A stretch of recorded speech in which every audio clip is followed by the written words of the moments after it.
খড়গপুর নদীয়া আলোকসজ্জা ব্যানার্জি রেখে হাজুগৃহী কাটোয়া পূর্ব বর্ধমান মূর্তি নির্মাণ পুষ্পা পাটুলি পূর্ব বর্ধমান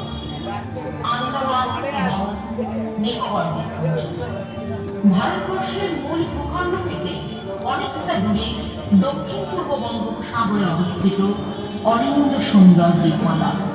প্রকৃতি রানী তার সৌন্দর্যের ডালে পূজার করে সাজিয়েছিলেন প্রাচীন ভূখণ্ডটি। হাজার হাজার বছর ধরে এই সব দ্বীপে বসবাস করে আসছে বহু প্রাচীন মানব গোষ্ঠী। তথাকথিত সভ্যতার ছোঁয়াচ থেকে মুক্ত ছিল তারা।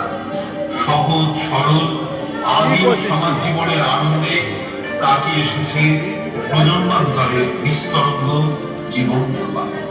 এমনই এক প্রাচীন